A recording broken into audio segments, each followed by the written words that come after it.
And I want to rock and roll all night and party every day. Every day. It's Jake Straat, Rats Get Fat, and my co-host. Zuzz Reigns. We're doing another podcast out of Royal Blue Tattoo in Cairns. Hell yeah. It's a lovely overcast day outside. We've both just finished tattooing, and Yeah. A big day of tattooing. we've got a incredibly special guest today, which Yeah. I'm actually super hyped about. Yeah, it's going to be sick. We've got the one and only, all the way from Darwin, originally, Legs. How are you, Legs? I'm fine, boys. I'm fine. Woo! Hell yeah, dude. It's good to have you here, man. Yeah. Oh, thank you. It's really lovely to meet you guys. Yeah. Oh, it's awesome. Awesome having you in here. You rolled up on. We heard we were getting everything set up, and we heard this bloody motorbike out the front. And we're like, it must be him. Yep, Legs is here. Yeah. He's made his announcement. Rolling in. Hell yeah. Legs, may I ask, how did you get the nickname Legs? Just a motorcycle accident that I had years and years ago. Yeah. And my friends, of course, they're the worst. They used to start calling me because I was on a walking stick for a little while, and they were calling me Lucky Legs and Lolly Legs. And then it just became Legs. So Yeah. Okay. yeah. Fun. So an unfortunate circumstance, but yeah, how your friends make the most fun of Ah, Yeah, that's it. it's their job. it. And then you just roll with it and go, okay, fine, I'm Legs now. Yeah, it's good. It's a cool name. It is very cool. Yeah. Because at the SEQ Expo down in Brisbane, we met Arm. Yeah. So we've nearly got a whole body. Yeah. That's right. Yeah. We just need a couple more. We gotta Yeah. find bloody torso. Yeah. Well, it's interesting because like the old school has like a lot of the guys have got cool names. Yeah. It's Sick. I remember there was a guy tattooing years ago, anyway, around the place, and his name was Spider. And I Yep. always thought that was cool. That was Yeah. cool. Mm. Spider. Yeah. Yeah. Yeah, that was a standard joke at some of the conventions in the old days. We had legs and arms, and somebody would pipe in and say, all we need now is an arsehole, and we got a complete body. I'm sure you'll find enough of them around Oh, at the man, plenty. expos. Holy. Yeah. Fucking hell, especially the old school expos, eh? Oh, dude. Hell yeah. Yeah. Because, Legs, you were tattooing for 40 years up in Darwin? No, not in Darwin all the time. Okay. No. Sure. Yeah, Darwin was just the end game. Yeah.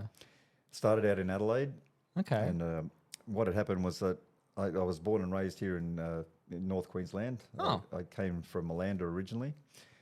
And I came down, got a job in the Vivinda sugar mill, and the can show came, and Billy Phillips used to always come up and tattoo at the can show. He did the show circuits, had a little caravan, Oh, really? and that was back in '79. I got my first tattoo off Billy Phillips, and I was only 19. And man, Billy used to he used to partake in substances of all kinds of things. He was he was a bit of a like Loose larrikin, dude. you know. Oh, Sure. wow. And so I'd gone in there, and I wanted a Harley Davidson tattoo. And he just looked at me because I was this skinny young 19-year-old. And I had a Harley, an old shitty, Harley, but it was a Harley. And I decided, I got to have this Harley tattoo. And he just looked me up and down like, he said, have you even got a fucking Harley? And I said, yeah, I have, man, And he goes, really? And he said, like he was not really wanting to do it. He just thought I was some, tire kicker. And so I wanted to go ahead with it, And so anyway, I sit down, and Billy starts, and he gets halfway through, and he goes, okay, well, we're going to have a bit of a break, before we do the colour, and I'll be back in a minute. And he goes away, and I'm sitting there in the chair, feeling pretty good. And then Billy comes back in, and he looked like he'd been electrocuted. His hair was standing up, and he's like, I'm like, what? What's happened to him? I don't know, he'd gone outside, and he came back, and he was a little bit different. Hell yeah. Stood a bit too close to the Dodgem cars. And I just got scared, I thought, oh man, I just don't want him. I want him to do a good job. I was so young, first tattoo, knew nothing about it, and he was fine, but he just looked, hell. Where did you get the tattoo done? On my arm here. Oh, sick. Oh, it's still there. That's so solid. Oh, yeah. We'll we might take a photo of it, Zuzz, and we'll put a photo up for the YouTube. Holy, that's solid. That's so wild. That's an incredible tattoo. So when he came back and started, I just fainted. Did you? No way. It's too much. I was so nervous, and I just was just scared that something wasn't go right with the tattoo. This first one and all. Yeah. But it all turned out fine. I mean, he was seasoned. Billy was a legend. He'd been across to America. He'd won a couple of trophies and stuff in some of the conventions. He was one of the early, Australian artists that had actually gone outside of Australia and, ventured out and started to, get his influences from people, and that. So he was solid, but he was such a larrikin. He had his studio down in Vulture Street in Brisbane was... in West End there. Yeah, it was kind of like... It was a bit of a fortress, And over the years, he got into so many different sort of like scrapes, I suppose. I remember there was a letter bomb was sent to him once, and his wife had opened it and blew her arms off. Yeah, Mo told us all about it. Yeah. So, because he was... Yeah. I think Mo got his first tattoo done with Bill Phillips as well. Yeah. I'm not sure if it was his first, but he did get Bill Phillips Brisbane Tattoo Club on his leg. And Mo was a legend too. He's out at Stone's Corner. He was in there long before I got going and that. But Billy was... I remember he got locked up overseas. I think it was in Belgium, and on some drug charge, I think. And there was nobody was allowed to visit him. And so one of his friends had dressed up as a monk and as a priest, and had gone in there. It was the only way that... he could get into the prison, so Billy got a visitor, like your priest is here to see you, So he was a larrikin. Oh, that's crazy. But I think my favourite story with Billy was that he had when he was getting going, he had this pig and he tattooed the pig. And the pig has tattoos all over it, and then. Because he'd done the show circuits, one night they had this bright idea. They go, you know what? We're going to go on tour and we're going to take, the famous tattooed pig, it's going to be the attraction, this pig, and we'll make money. This is going to be a real money spinner. So for sure, in the middle of the night, they'd got this van and they decided they were going to get going and take this pig on the road. And they got only about less than 100 k's north of Brisbane and crashed the van, ran off the road. And Billy and everyone in the van was strapped in, but the pig wasn't. He went straight through the windscreen and was killed.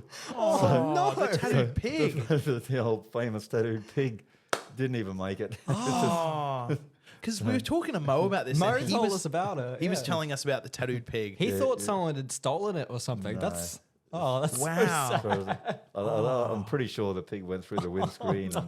That's such a shame. In our first episode, for everyone watching at home, we actually had a story about us. We saved a pig. Yeah. So it's like, oh, man, these pigs so are just sad. fucking... Why are they all so... They're all, I don't know, poor things. Dude, when pigs fly,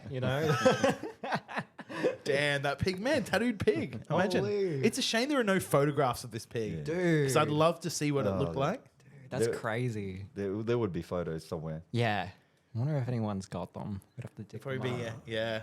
I can't remember the name. There was a young lad that came to our studio when we were on the Gold Coast, and he knew a lot about Billy Phillips and collected a lot of memorabilia. I've lost touch with the young guy, but he, there are people out there. That young fellow would have had, pictures of a lot of this stuff. Yeah, he sounds like a real interesting bloke.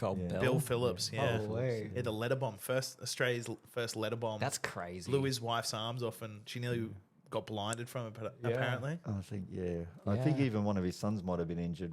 Really? I think something I remember, maybe somebody lost an eye. Okay. Yeah. But, That's crazy. Because he closed his tattoo shop in town and he opened up his shop in that place, and that's where Mo got tattooed. In. Yeah, it was at the front. But tattooing was really rough and tumble in those days. I mean, it was a very closed shop, and the threat was that if you were going to tattoo, that in those days the tattoo was the hardest man in town, sort of thing. You could mess with anybody, but you wouldn't mess with the tattooist because generally they were sort of, pretty rugged, you know. Yeah. We're professional stabbers. you know. Yeah. Rough and tumble. We stab people But, professionally. But so the threat used to be if you started tattooing back in those days and it wasn't approved or somebody frowned upon it, in the tattoo industry, they'd threaten to break your hands, So Sure. Yeah. I don't know of anyone that had ever had their hands broken, but that was how it was. You had to sort of come into the industry through somebody that was going to let you in. Yeah. And what happened with me was that I coming from North Queensland now in '79. I'm not sure when Dwayne got going. I know his family had tattooed he's got a long tradition, family history of tattooing and that. Yeah. And I don't recall that at the time I got the tattoo from Billy that I knew or heard that Dwayne was here, and he may well have been. I'm going back that far, he probably was, but I just hadn't heard. So with me, I used to go around to the tattoo shops after I got my tattoo and that, because I could draw a bit, and I thought I was okay. And it's not until you take your work to somebody that it's actually tattooing that they look and you see what crap it is, really. Sure. Cause Get out of here, kid. Your That's rubbish. Your mates are always so kind to you. Wow, yeah. you're so awesome. That's so great. And you get pumped up because your mates don't want to be hard to you, sort of thing. So you do at first think you're probably better than you are, And it wasn't until I got around to some of the shops and show them what I was drawing, and then they'd show me what they were doing, and then I'd see, okay, well, I've still got a long way to go. Yeah.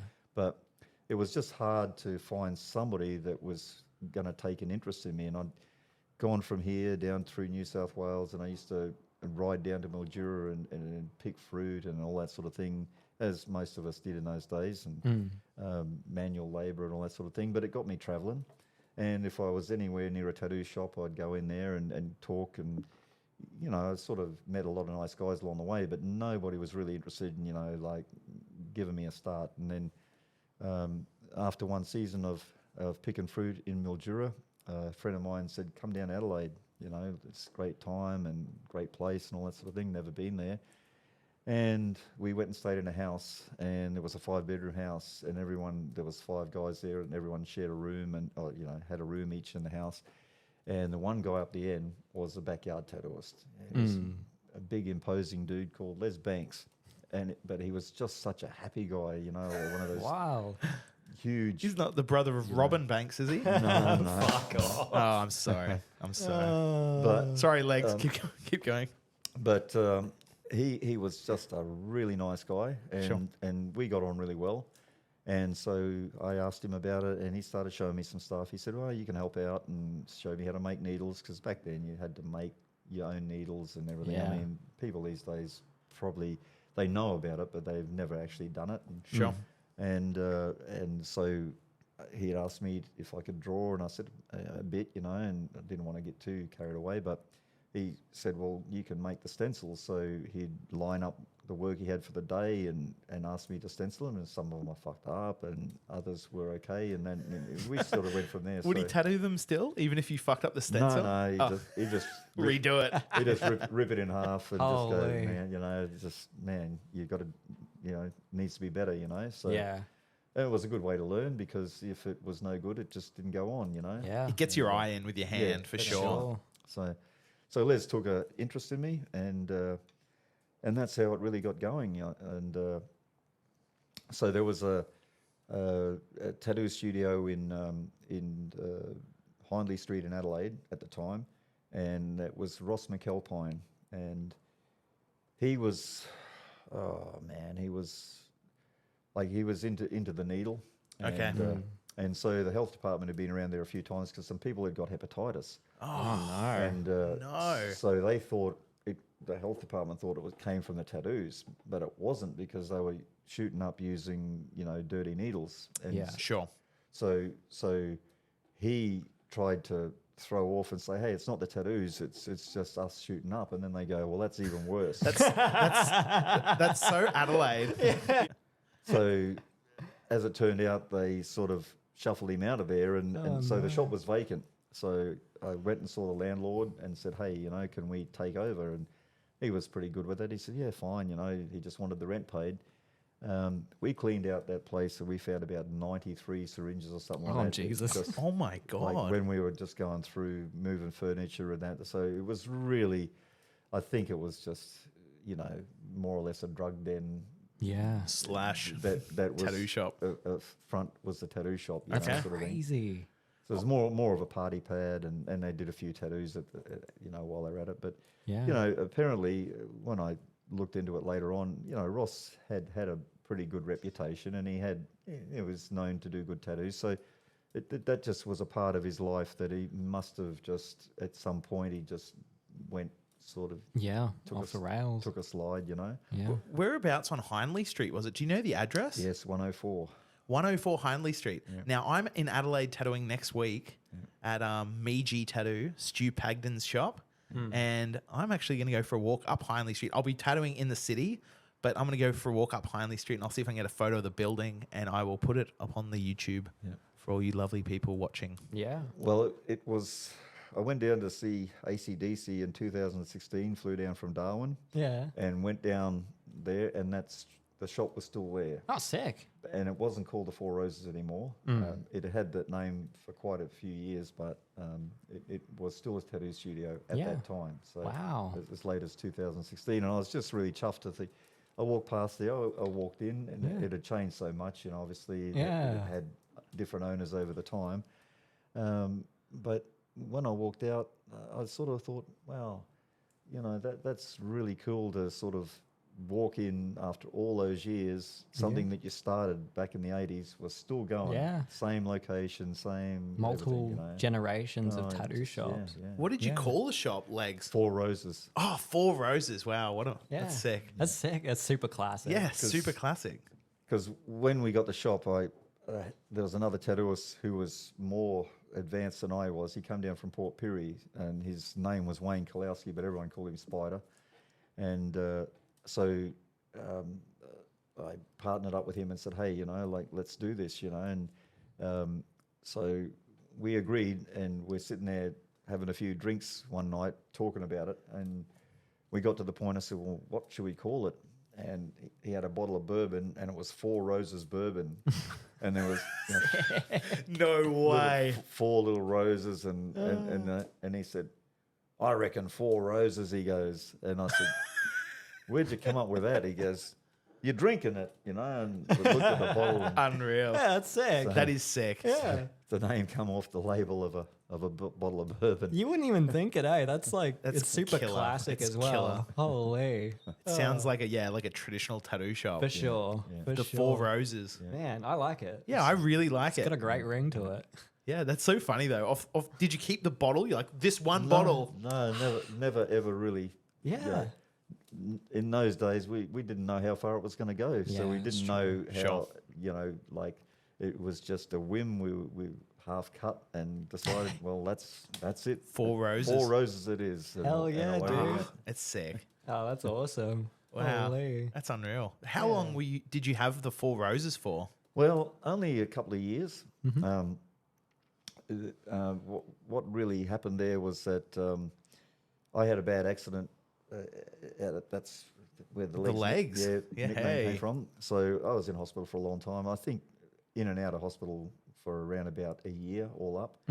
And it slowly got where I just wasn't even able to be at the shop anymore. And I went in there and I still had a cast on at one stage because they had to re-break the leg, and it was a long, and it's one of those.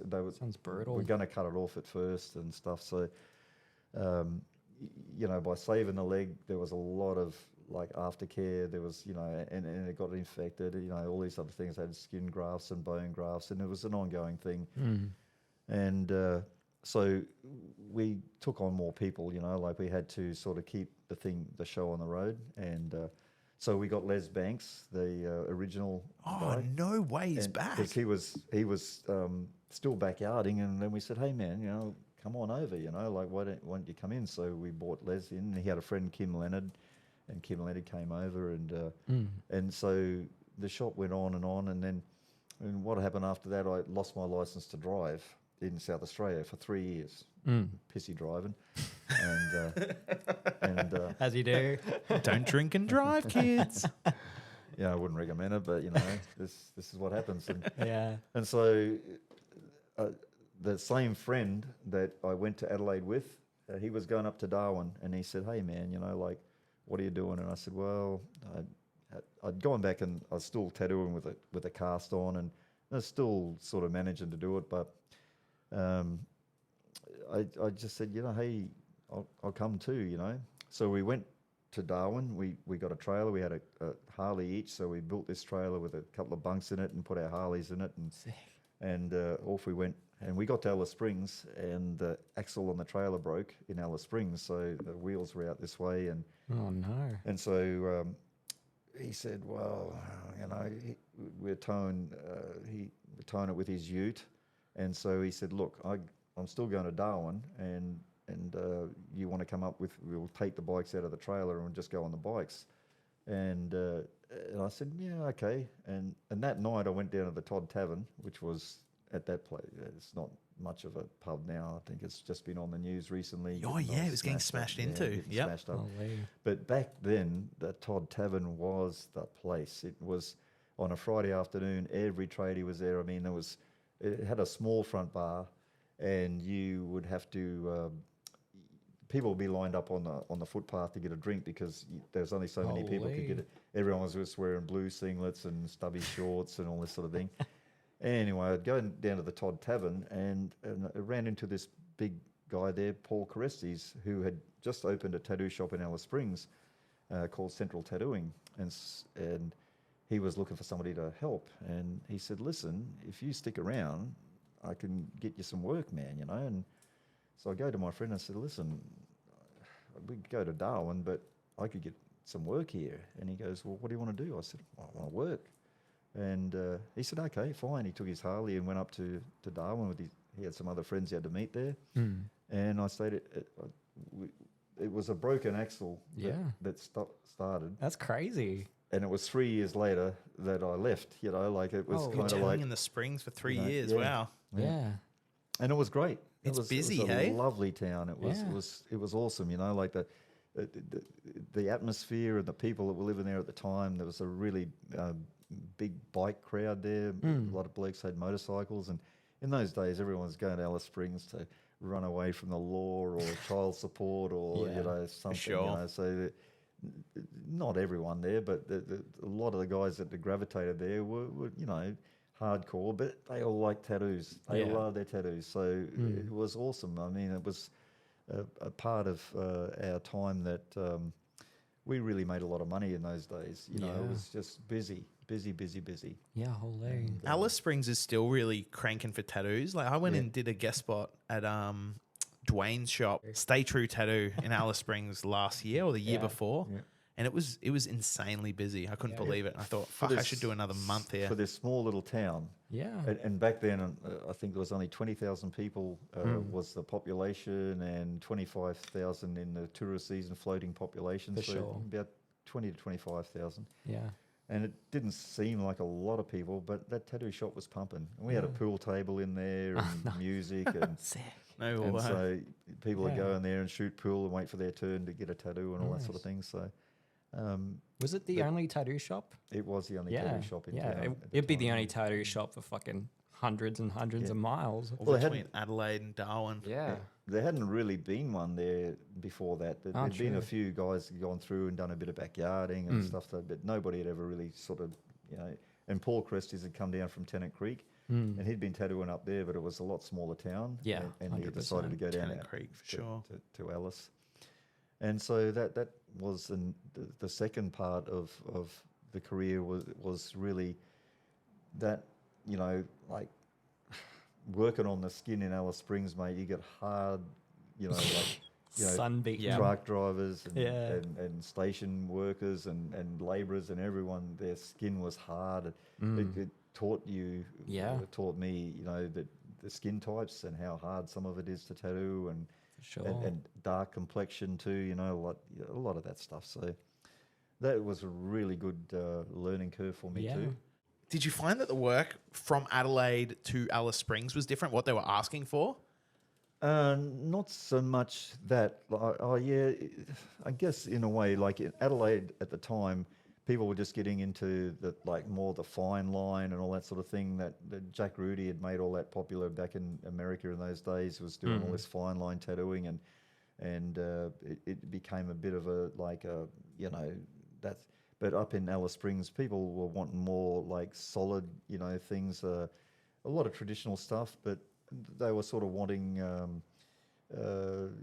remember doing a sort of a back job up there on a guy who's dead now, but kind of like a Griffin and so people were bringing in posters and things like that, okay.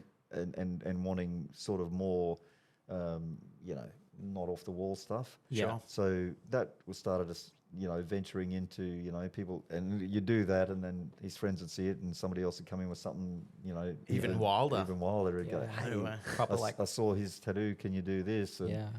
So it was good, but really people wanted more traditional sort of tattoos. Like it's not so much the sailing ships, but a lot of eagles and dragons and like Oriental back in the 80s was still like it was pretty sort of big. Yeah. I guess it would last out in the Alice Springs yeah, desert. exactly. Like you could get one of those big eagles tattooed and then get it sunburned a million times, and Yeah. you'll still know what it is. Yeah, for sure. That tattoo will age perfectly. Yeah. It's interesting you're doing a lot of like custom work back then. Yeah. Well, it was custom for the time. Yeah. Looking back on it now, it was just my first dabbling into anything other than just, it challenged me to sort of like, go, okay, well, let's see, we can do this and just figure out how, Sure. Yeah. So, That's interesting. Yeah. Yeah, Alice Springs, what a place. It's an Shout out to interesting Alice place. Springs. Yeah, I Yeah, it's love a it. pretty rough and tumble place, especially nowadays. But people up there were sort of more interested in getting sort of back jobs. Sleeves weren't really a thing. Like people would get a lot of tattoos on their sleeves, but like me, we'd just see what you liked and then just, it was all patchwork. Pick and stick, Yeah, pick baby. and stick, yeah. Damn. And so like getting into sleeves, like themed and planned out, that wasn't really a thing. They'd just keep on getting tattoos to a point. They say, hey, can you join all this together? And Yeah. so you go through with some mist and water and whatever and cloud and stuff and Make it look just, kind of like it goes. like cohesive. Yeah. I think a lot of people still do that though. They come in and they'll book an appointment and they'll just like start picking and sticking, and you have to say, well, man, like, what's the end result? Would you like a sleeve at the end? In 5 years' time, are you wanting to be sleeved? And they go, oh yeah. And you go, okay. Well, let's map that fucking thing out. Let's sit down and let's do it properly. Yeah. And then the end result will be way better than if we just fucking slap some bullshit everywhere. Yeah. But I don't know. It's super Well, that's true. That's the way you think about it today, because as we went along in our career, we started to realise planning, because your first impression when a customer used to come in was that this is probably the first and last time you'll see the guy. Yeah. You get a tattoo and then he'd come in and he'd say, oh, I want another one. And so there was no real plan. You wouldn't even think that you might ever see the guy. Yeah. How come that was the case, Legs, that you would have the client come in and go, we're probably not going to see him again? Well, because a lot of people, like I did with my tattoo with Billy Phillips, I just got one. And then it took me, I got down to Adelaide, and then when I ran into Les and that, that was later in the piece, and then I got another one. Okay. So, people used to, in those days, just get a tat, Okay. And so that would be it. Some people just stop at one, or they get another one to balance it up, or, Yeah.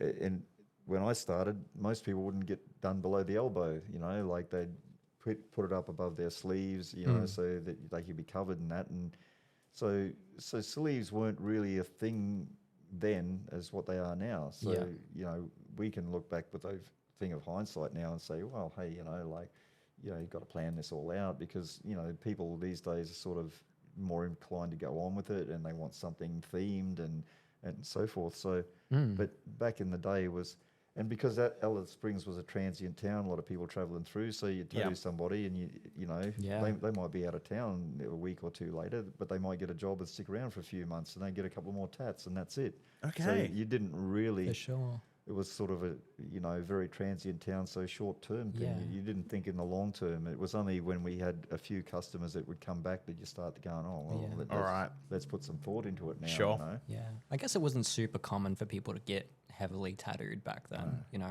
a tattoo was a big thing, you know. When in my time, when we joined, like when the Tattooing Association kicked in, one of the rules when we joined, we weren't able to tattoo people's hands, necks, or faces. Is this the PTAA? Yeah, the PTAA. Yeah. Oh, wild. So Professional Tattooers Association of Australia. Yeah.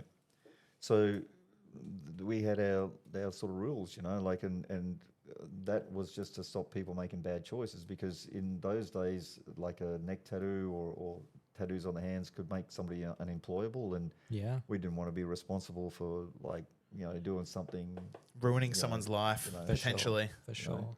So there was no rule to say you couldn't, but we just abided by that, you know. If people come in and want their hands tattoos, say, no, we don't do that, mate, you know. And we'd tattoo them right down to the wrist if they wanted to, and that. When I was in the PDA for a good deal of time, what they used to say to me was that, hey, if somebody comes in and they're fully tattooed and there's no more skin left except their neck, hands and face, well, then you can go on and do that, because by that time they're fully committed. If they haven't got another inch of skin anywhere on their body to be tattooed, Oh, yeah. and they still want to get tattooed. Holy. Unreal. I guess at that point, I mean...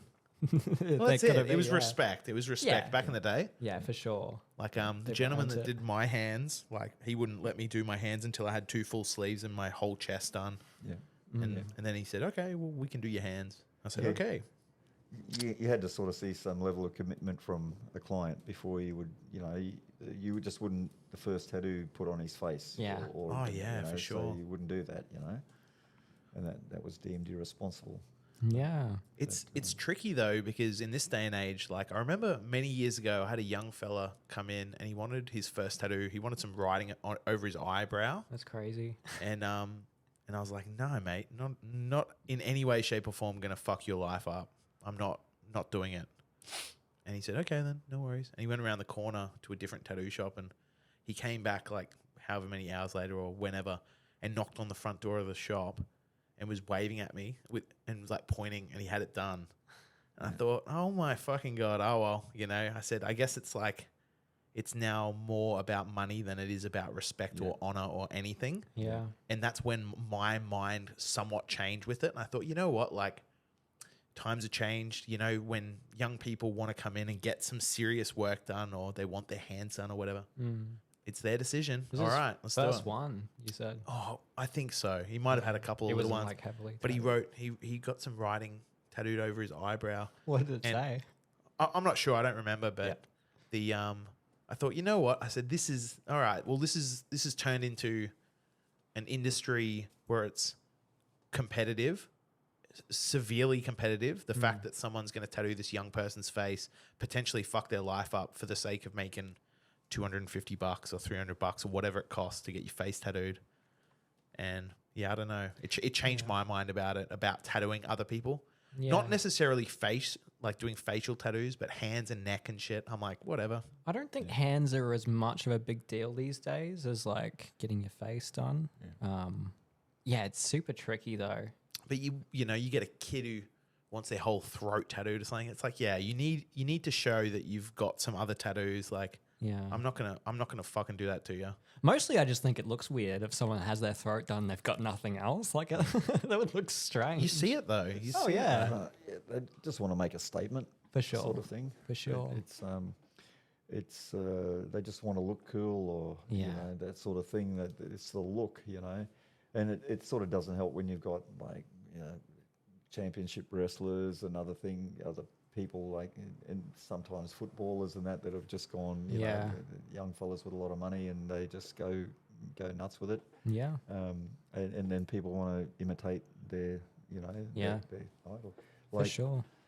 Like it was really in the 80s, the mid 80s, early 90s, that like with like Cher and you know Bon Jovi and you know the people you know even to some degree AC/DC and Rose Tattoo, Angry Anderson, and you know like when you know people saw their idols, whether it was a music idol or a sports idol or some you know movie star or whatever that had a little tattoo or something, that's when tattooing really started to. That's when it picked up you know, pace.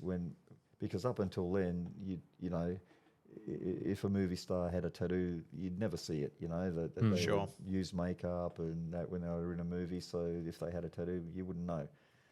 It was only when they started to become visible and really like championship wrestling and all that sort of thing that they started really, you know, Mike Tyson type of thing. Oh, yeah, that was wild, hey? Yeah. Apparently, I was reading online, apparently he originally wanted roses tattooed on his face, but the tattooer talked him out of it and said, no, let's do this tribal design instead for your like warrior status. Yeah. But speaking of, it's interesting you brought up Rose Tattoo. Now, Rose Tattoo are actually playing in Adelaide next week when I'm down there. Yeah, right. So I'm going to go and watch them, Yeah. which is going to be sick. I'm literally going to go there, and I don't drink or anything. I'm sober. But I'm going to go there and stand with all the old boys and listen to Angry Anderson wail away. Hell It should be yeah. really good. I'm going to be going with my friend Jaya and hopefully a few of the tattooers from the shop. Sick. Yeah, it should be sweet. So Rose Tattoo next week. Yeah. But even those guys had their favourite tattooist. Pretty Of sure course. Yeah. Angry normally goes to Tony Cohen as far Yes. as I know, Yeah. you know. So Yeah, Tony Cohen's done his whole found- body. Yeah, Holy. found his, you know, tattooist and that's it, you know. And yeah.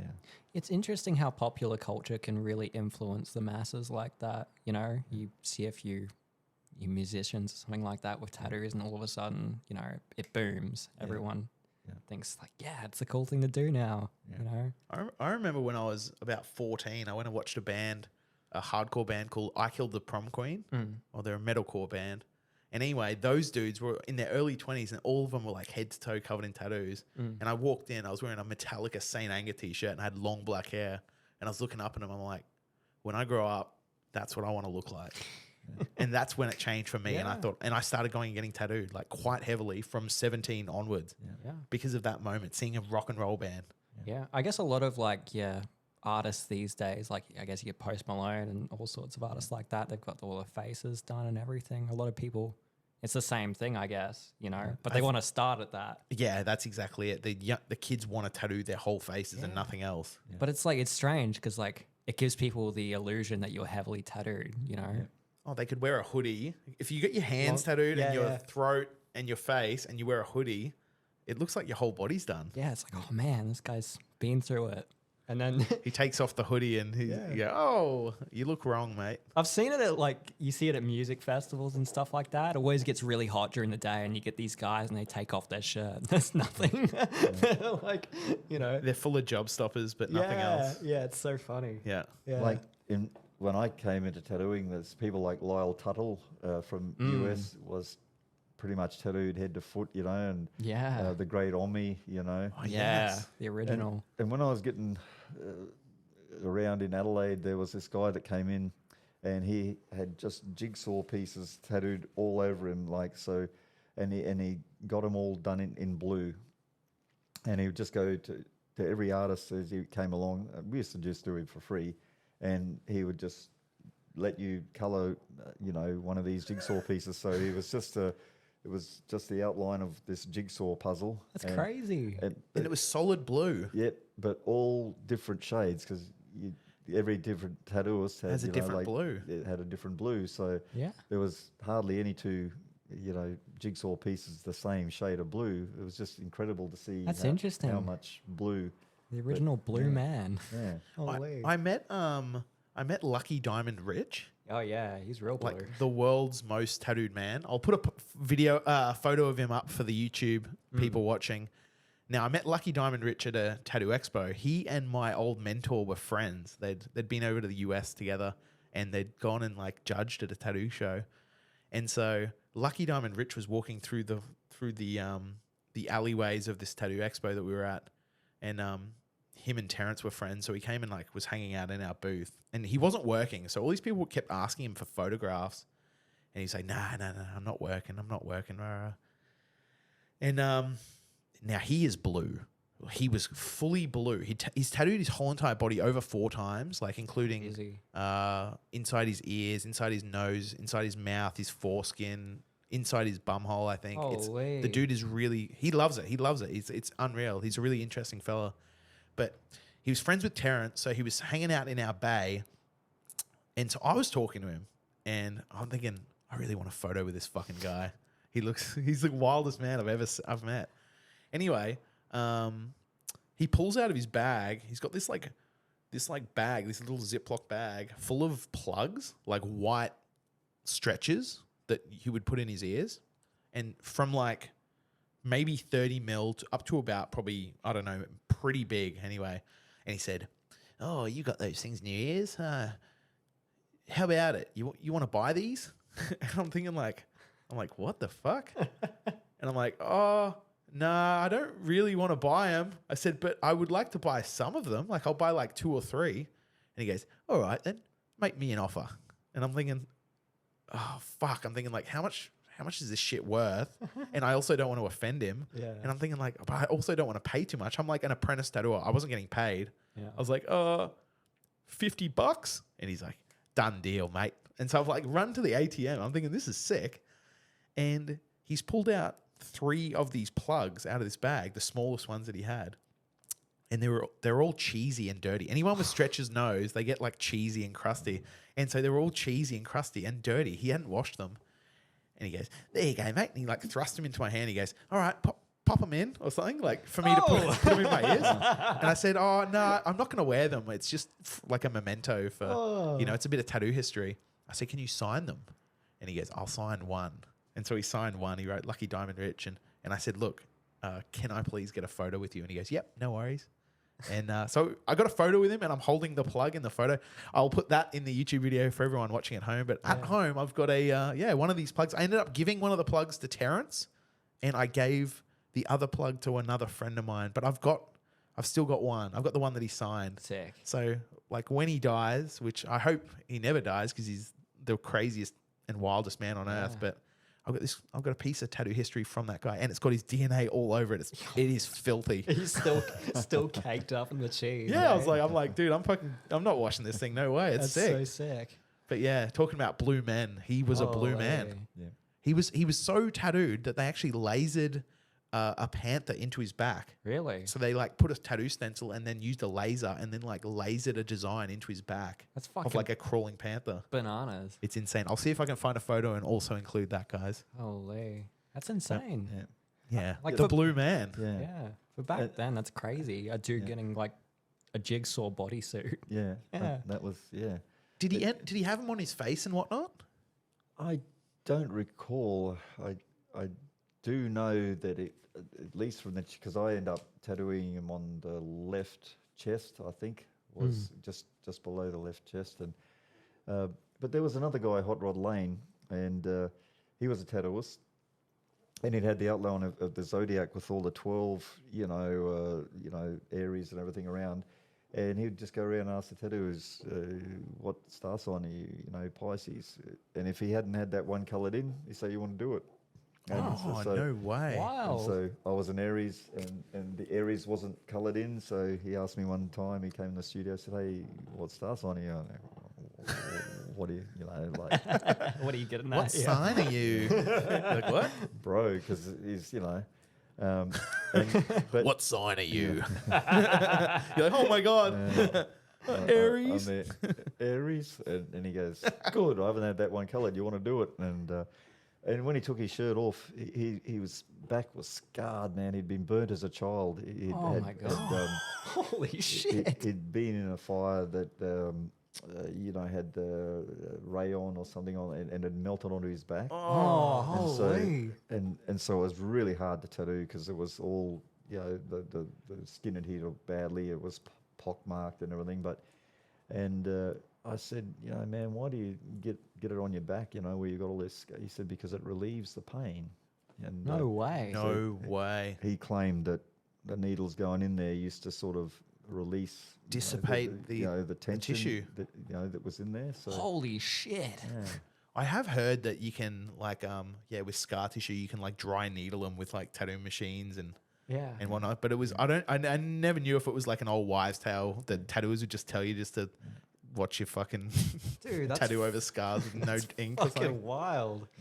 Holy. It's insane. Poor bastard. It was like the old school. Remember who was telling us about the tattoo removal, and they used to mix up I think bleach, Greg. Was it Greg that was telling you? and they used to mix up bleach and like white tattoo ink or skin colored tattoo ink and bleach and like something else, and they'd like tattoo and you like layer it and mag it, and you tattoo bleach into yourself, and it dissolves the ink and gets rid of you it. had to pick the scab and all that sort of thing. They'd recommend, pick the scab and sort of like Pull it out. Yeah. And it would was- remove the tattoo. Yeah, there was peroxide in there. And, Yeah. That's fucked up. Maybe that was the other thing. It was peroxide, bleach, and like pigment. I think it was like potentially white pigment or skin colored pigment. Yeah. And you'd like mag it in, and they used to offer that as like a tattoo removal service before laser. It's probably carcinogenic as all fuck.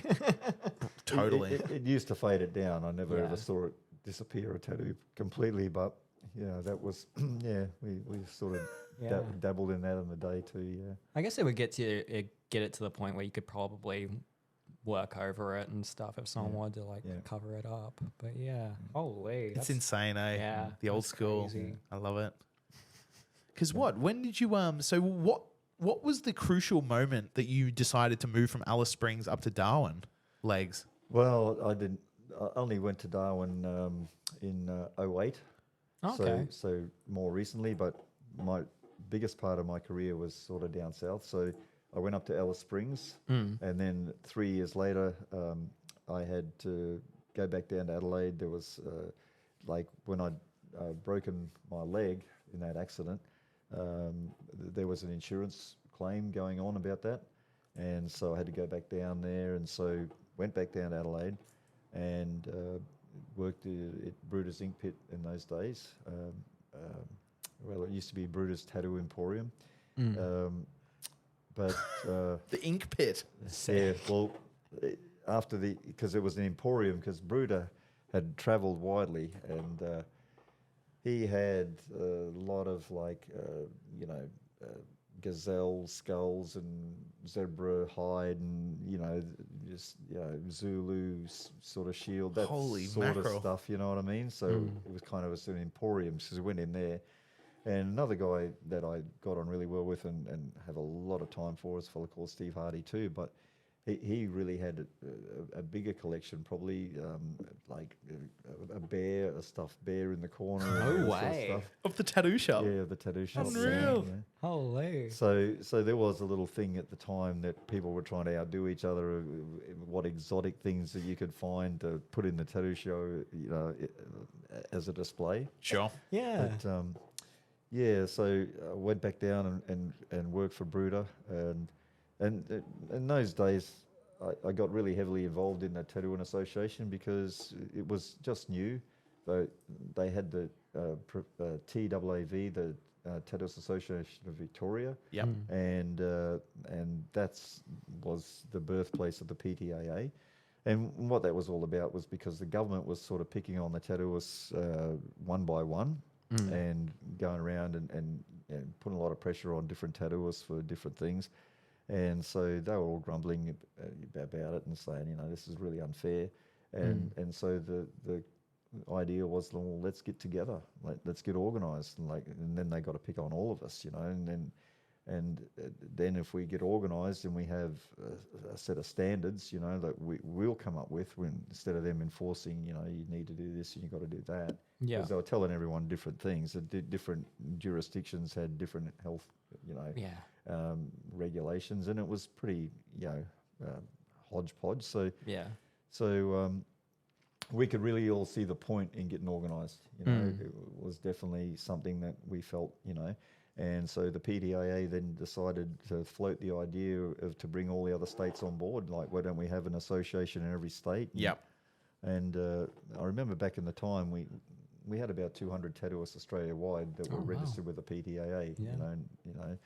So we all had state reps and all that sort of thing, and it was really exciting times. I enjoyed the hell out of that, really. Yeah. That's where I started going from Adelaide down to Melbourne, because they had branch was in Melbourne, so Sure. they had elections and all that sort of annual elections, and you could go along if you wanted to or not. But I was a state rep at that stage, so For South Australia? for South Australia, Sure. yeah. And so we had people like Frank Thompson never joined, not at that time anyway, but Frank Thompson was up in Rundle Street. He was a bit of a legend, he'd been around. He was one of the oldest, tattooists. And Marty Butterworth down the port, Les Pridham, of course, Steve Hardy, Bruder, names that some people haven't heard of, but, they were pretty well known around in those days. Of course, Les Banks and Spider and of course, old Fred Heinrich was down in Morford Street. Yeah, for sure. Holy. So they were all Adelaide guys, So and we sort of knew everybody because at that time I think there was only 12 tattooists in Adelaide that were actually registered. So we knew them all personally. We have meetings, monthly meetings, and all that sort of thing. Yeah, mostly we got on pretty good, Oh, that's good. Every now and then. Like in those days, if you had a grievance with somebody, you sent them a colour bomb, and because colour was pigment, it was powder, and when you try to mix it, you get a little bit drops, and it just spreads. If you've ever mixed pigment, things like particularly yellow and that, if you got one little grain and you try to wipe it, it goes everywhere. Yeah, the whole thing would be yellow. So what we'd do is, if you really got the shits with somebody, was you get a little cardboard box and you put a spring in the bottom and you put a false bottom in there, fill it up with colour and put the lid on it, and send it to them in the mail. And when they open it up in their shop, Oh no! the spring, No way. it's like colour all over everything. I think Mo was telling me about that. I'm like, that's so fucking devious. Colour bomb. Holy. It's like, it's pretty harmless, but fuck, it's a pain, Holy. That's insane. But mostly we got along, and it was through when I went back down Adelaide after Alice Springs then, that's when I started meeting people, like Patsy Farrow, Danny Robinson, Peter Backman. He was running a magazine, Tattoos Down Under. There was Graham Isles, and I think Graham Isles was the president there for a while. Danny Robinson was the original president. But there was just, mates, the Melbourne tattooists were different again, man. Their whole style that they were doing down there used to just, I'd go down there and I'd just go, wow, like some of the work these guys were doing, Beans was another one. Yes. He was doing some great, he did a lot of this work on this arm. Oh, wow. He's still tattooing, I'm pretty sure, down there. Got somewhere. on really good with Beans, used to visit him all the time. We were just great friends. And but it was Colin Crans down there, and I can't remember all the names off the top of my head, but some of those names, Devo, some of them were doing some really good work, in their own way. I see Graham Miles is still going. Peter Backman, I was looking at Facebook the other day, he does guest spots in his son's studio and that. So some of them old guys are still, going, not full on, a lot of them, but in those days, some of that work was really, and being a part of the association and having come to the meetings and then being able to talk to them later, like Bean showed me how to make magnums. Adelaide, we weren't doing that, so I was Everyone was using a round shader. Yeah, round shaders. 3 needle outliner and 7 round shader was our arsenal, and that was it. We did everything pretty much with that, Holy. So some of that colour work was tedious, and then, started to realise, we put 14 rounds and all that sort of thing, 9 rounds. We basically all were starting out. The standard toolkit was just a 3 needle outliner and a 7 round shader, and away you went. But Beans was doing a lot of magnum work, and I'd never seen it. Wow, he was doing some stuff on me. I said, man, how do you get that effect? And he said, I'll show you. And then I went back to Adelaide and took that back. So that whole association was just a really good breeding. And then the conventions came after that, Yep. So I think the first one that I can remember that we had was the 1986 one. I think I still got T-shirts and stuff from those days. Oh, really? We're just all really into it, That's sick. But it was, those days everyone was you know, learning their own stuff, and then we were pooling it, and so, you know, I think the association was a good thing. I mean, there's people that said at the time they didn't really like it and couldn't see, you know, couldn't groove with it, you know, and people look back on it now and say, oh well, you know, but in the times, if you're living in those times, I think they were great times. Oh, for sure. I think especially back then when there wasn't much information on it, would have been a great learning point. That's right. Because tattooists were really, you know, careful with who they told what. You know, you wouldn't tell your opposition anything that, you know, like tattooists used to tell you bullshit so you'd fuck up tattoos. You know, say, Yeah, steer you off the course. I'll tell you how to do it. This is the secret. Yeah. And they would tell you some bullshit thing, and you'd look at it and go, that's not really how. Yeah. You know, and You have to cut the capacitor off. It's holding you back. It's holding you back. Oh, just telling you how to set your needles, maybe, you know, and they'd steer, you know, like sometimes they would do that, you know. But generally, when the associations sort of come in, it really leveled it out, and people were more happy to share and That's their interesting. ideas and their, you know, their methods. Yeah.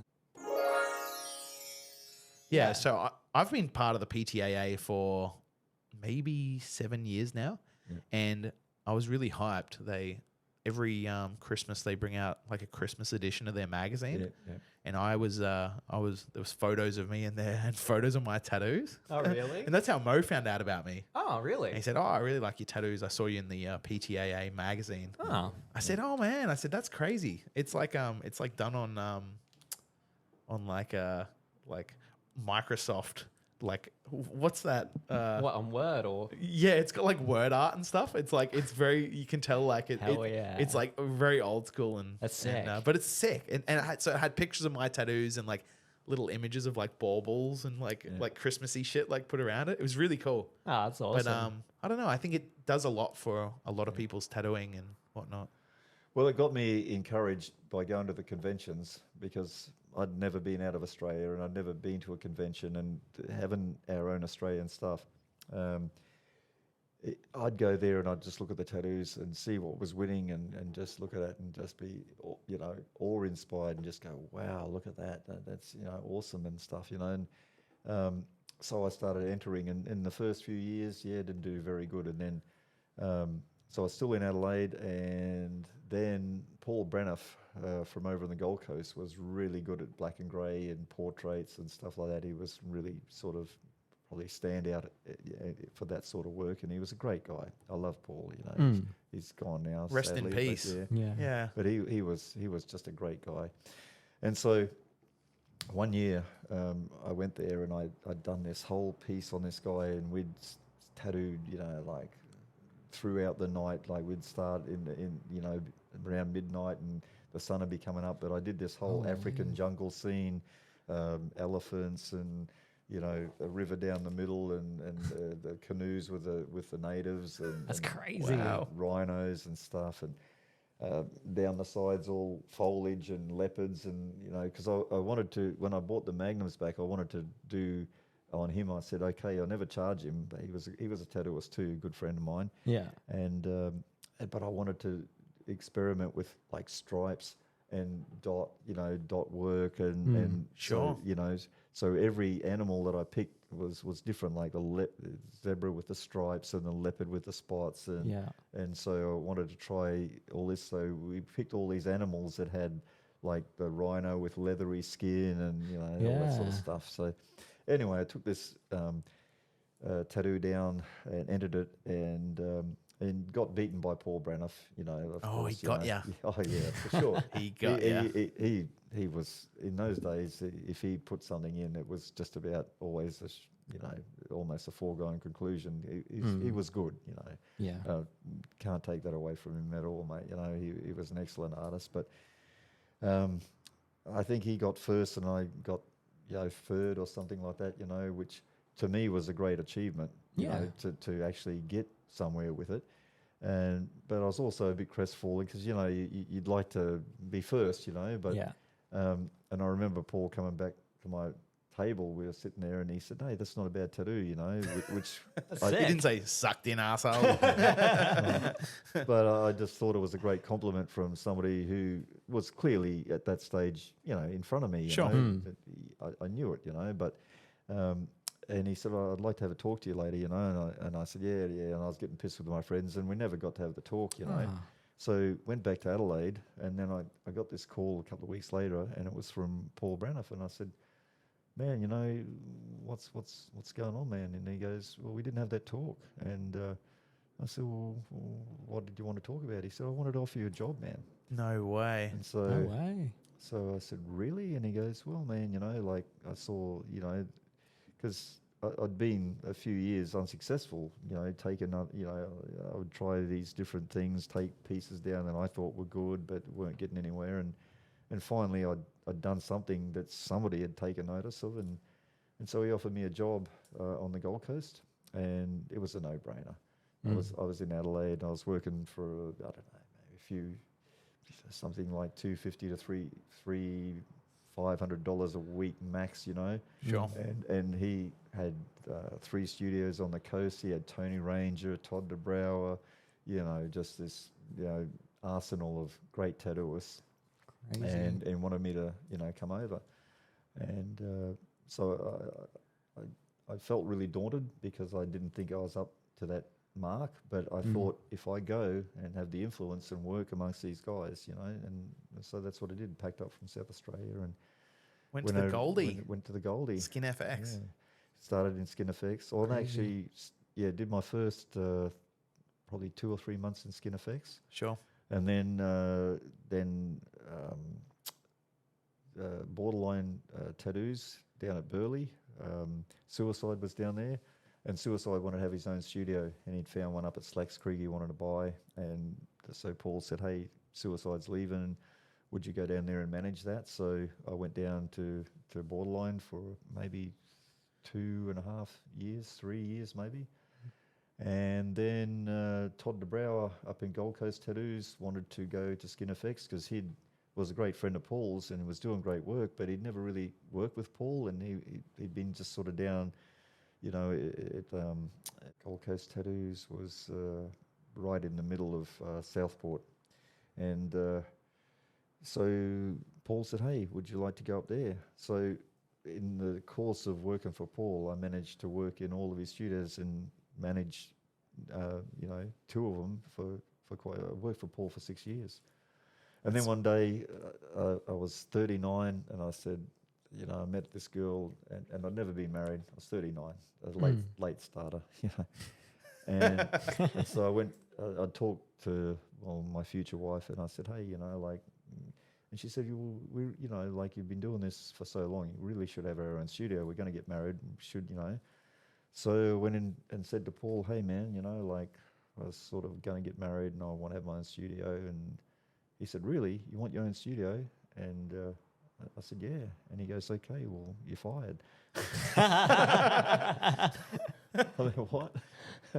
So I go home early, and she says, well, what are you doing? And I said, well, I got fired. She said, why? I said, because I told Paul I wanted to have my own studio. She said, you idiot, what are you telling that for? You know, like, I go, well, I didn't think he was going to fire me.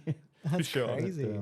But that was how it was in those days. If you were going to go and, you know, competition, well, okay, you're out, you know. So, yeah, that's it. Before you take any clients or anything, I guess. That's right. So that's it. You're finished. So I just went to the bank and they worked out that they'd lend me some money and found a premises down at the Gold Coast Highway at Mermaid Beach and opened Aces Wild. Oh, wow, man. Yeah, a really good friend of ours actually works at Westside in Mermaid Beach. It'd be fun. But the Gold Coast is hot right now with tattooing. Yeah.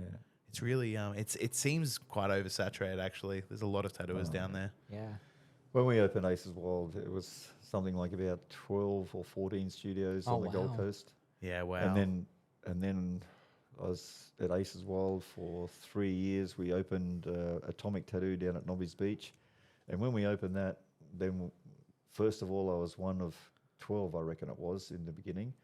And then by the time 3 years later, when we opened Atomic, we were 2 of 28. Holy. So in the time that it had taken, just 3 years, the tattoo shops had exploded from a dozen to 28 almost. What year was this roughly? Okay, so when I opened Aces Wild was in 1999. Yeah. And we did Atomic in 2003. Okay. And so yeah, in 2003 already there was 28. That's crazy. It's a really good. I love Aces Wild. It sounds like a good shop name. Mm. Where'd you get the inspiration for that name? Out of a dream. Really? Yeah. Nice. Because when I went home that day, when Paul said, "Okay, well, if you're going to be your own studio, fundamentally, it's all over, man. Like there's no more help for you, and like you say, clients and everything. He just wanted to put an end to being able to poach any artists or clients, all that. That was how tattooists were. Like Sure. I would have done it myself. That's that's what you did. Yeah. So don't bear any malice. That's how, and I knew that was probably the outcome. But I was hoping, because we'd been good friends, I thought, but it didn't really matter. Business is business. you know. Sure. So anyway, when I'd gone home and had that talk, and then my future wife, she says, "Well, what are we going to do?" And I said, "I don't know." And she said, "Well, we're going to have to think of something." And so I went to bed that night, and I had this vivid dream, and I saw in a neon sign the word Aces Wild spelled out in neon, flashing, Aces Wild, Aces Wild. And So then, sick. And then inside the tattoo shop was like a casino. You have the card deck, like Yes. And so the business cards had a they all had when you turned over with the aftercare, we had that on there. But in the dream, the business cards are all like playing cards. That's sick. Sick. And the aces were like a 20% off.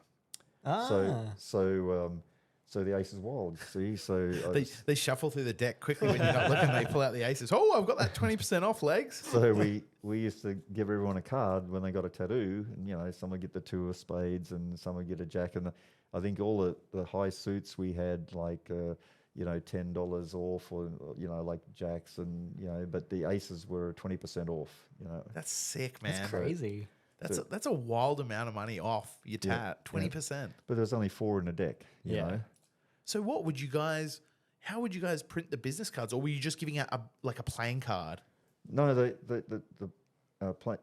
business card people had done the layout, so Oh, they wild. had because they print up decks of cards too, Sure. So they already had the templates for and they just put the aftercare. They just shrunk the aftercare down to fit inside that, and it just had our logo on the front. Sick. So when you'd finish tattooing, you'd then reach under the thing and grab a card out? Yeah, we would give them. So we have the deck. We would sometimes they'd ask us to shuffle, and we didn't really care, So if they asked us to shuffle the deck, and they'd take a card, or they'd just say, "Well, I'll take one off the top or one off the bottle. Can I grab one from the middle?" And Sure. So we'd just say fine. So, That's cool. but I saw that in a dream. I love it. I woke up the next morning and I said, "I know what we're going to do." And she said, "What?" So we're having our own studio. It's going to be called Aces Wild. She said, "Where'd you get that from?" Sounds like a Motorhead song. Yeah. Aces Wild, baby. Hell yeah. Yes. dude. It's That's sick. It's rad. It's a great shop name. Yeah. Rad. That was like how I came up with Royal Blue Tattoo. I was originally going to call this shop Deep Blue Tattoo because it was going to be like nautical and ocean themed. And then me and my wife were talking about it for like 6 or 7 months, like laying in bed every single night. We were talking about it. And she was like, "What about Royal Blue?" I was like, "Oh," I said, "Yeah, maybe." And I thought that's way better than Deep Blue Tattoo. Yeah, Royal Blue Tattoo. Royal Blue. It's old school. I thought of like, the old guys, and they'd have like the blue tattoos on their arms, like the old like wartime tats. Yeah. I thought Royal Blue Tattoo because it was like always like a dark navy style blue tattoo. For sure. I thought old school. Yeah. Aces Wild, baby. When I first started, it's funny you should say that, because really there was only you're outlining black, blue, green, red. Yeah. With the primary colours. That was and that's why when you look at some of those old tattoos and people say, "Oh, they all look all blue," and that that's because in those days there was only really blue, green, and red, Yeah. and the black. Yeah, you didn't have many pigments But to choose but the from. black would go to like a really dark blue. Yeah. I don't think the quality of pigment was there. Yeah, the black was like rotring pen ink, really. Ah. Sure. So it was really not specifically tattoo ink, but That's crazy. More they used to say Indian ink and all that. But those Indian inks, when you hold them up, if you got a jar, you can see some of them are like a greeny color or a bluey Yep. color. So there's Yeah. a tinge through them. They're not strictly black. For sure. Yeah. Really? Yeah, it's fascinating, hey, because now the inks of today are so black. Yeah. It's all carbon based. Yeah. Like I watched this documentary on how to make like prison ink out of Yeah. it's how like the Chicanos over in the US make like prison ink, and they'll get like a bit of cardboard, like a cardboard box, and they'll run like a lighter underneath it till they get like a black crispy char, and then they'll like scratch it, and then they'll like mince it down with hand sanitizer and like a little bit of soap, and then water it down to the consistency that they want, and then add more soot and mix it up, more soot, and it makes sick black tattoo ink. That's crazy. And you can make like a wash out of it. You can do anything. It's like full Chicano, but like using soot and like carbon is gonna produce a really black tattoo. We actually had a guy. Hopefully he doesn't come back in after I tell this story, but we had a guy come in just recently, and he had this big black 8-ball tattooed on his hand, and he said, "I want to get rid of it. I want to get rid of this. I just got out of prison up at Lotus Glen, and I want to get rid of this fucking 8-ball." And I said, "Oh, you're probably going to have to go and get it lasered before we can do anything with it. Before we can tattoo anything over the top of it or whatever, you're going to have to lighten it up and get it lasered." He said, "I can't get it lasered because it's not ink. It's not like a..." I said, "What is it?"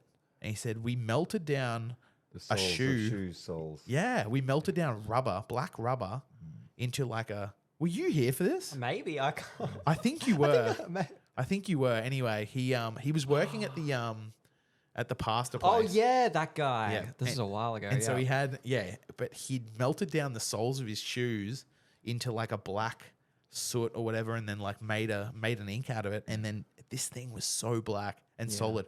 And he said, if you laser it, like nothing will happen. And I'm thinking like, oh my God, dude, you put fucking rubber under your skin. Because it's not pigment. Yeah. Yeah, Isn't that insanity? that's And crazy. I just remembered something. We're talking about the ink pit, and I said it was a tattoo emporium at first, but then afterwards, Ruta had to get another premises, and it was a basement, and so it was downstairs, and so that's how it became from the tattoo emporium To an ink to the pit. pit. To the ink pit. you Down know. Get in the pit. You had to go Yeah. there. And there was no back door. There was no toilet. It was, Holy. it was like it virtually probably a wine cellar. I think at one stage up the top might have been something that had used a cellar of some It's sort. now a tat cellar. And so there was, so Step down into the pit. yeah. The pit of ink. That's Oh sick. my God, that's fucking sick. The ink pit. I could imagine like slowly descending those stairs and having the music hit you and like seeing all the flash and all like the gruff tattooers like It's all tattooing and cold. shit. Dude, it would have been nuts. It would have been sick. I could smell it right now if I close my eyes.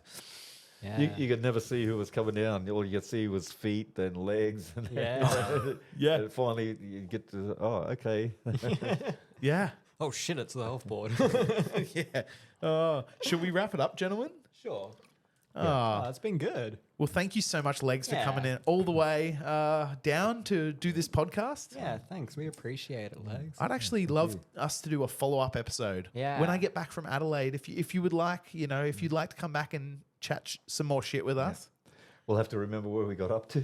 Yeah. Oh, we could start a new conversation. Yeah. No, I'm Yeah. sure we'd fucking have another really good episode. It was sick. Yeah. Well, thank you so much for coming down. We really appreciate you coming in and spending time with us and telling some good old stories from back in the day. Oh, I really enjoyed being here.